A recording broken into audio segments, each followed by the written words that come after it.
ఎన్టీఆర్ నటించిన తాజా చిత్రం దేవర. దర్శకుడు కొరటాల శివ తెరకెక్కిస్తున్న ఈ సినిమా సెప్టెంబర్ 27న ప్రేక్షకుల ముందుకు రానుంది.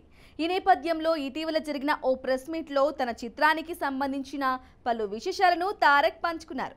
సినిమా విడుదల దగ్గరవుతున్న తరుణంలో టెన్షన్గా ఉందన్నారు.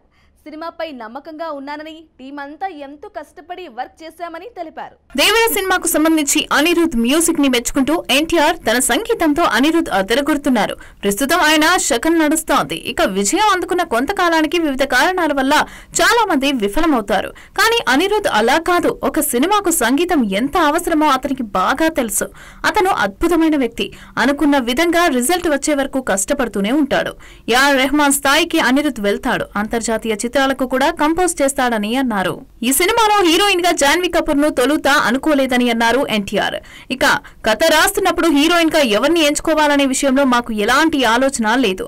అలాంటి సమయంలో కరణ్ జోహర్ ఒకసారి కాల్ చేసి జాన్వీ మంచి నటి, ఆమెను మన సినిమాలో తీసుకుంటే బాగుంటుందని చెప్పారు. ఆ తర్వాత కూడా మేము ఆమెను తీసుకోవాలని అనుకోలేదు. కానీ జాన్వీ కపూర్ ఇందులో భాగం కావాలని బలంగా కోరుకున్నారు. స్క్రిప్ట్ రైటింగ్ పూర్తయ్యే సమయానికి ఆమె టీంలోకి వచ్చారు. ఇక యాక్టింగ్ భాష విషయంలో జాన్వీ తొలుత ఎంతో కంగారు పడ్డారు. కానీ చక్కగా యాక్ట్ చేశారు. ఆమె యాక్టింగ్ తో షాక్ గురిచేశారని తెలిపారు. జనతా గ్యారేజ్ తర్వాత ఎన్టీఆర్ కొరటాల శివ కాంబినేషన్ లో రూపొందిన సినిమా ఇదే. ఇందులో ఎన్టీఆర్ ద్విపాత్రాభినయంతో కనిపించనున్నారు. సైఫ్ అలీ ఖాన్ విలన్ గా కనిపించనున్నారు. ఇక దేవర 2 భాగాల్లో విడుదల కానుంది. ఇప్పటికే విడుదలైన ప్రచార చిత్రాలు సినీ ప్రియులను ఆకట్టుకుంటున్నాయి. ఇక సినిమా పైన కూడా అంచనాలను పెంచేస్తాయి.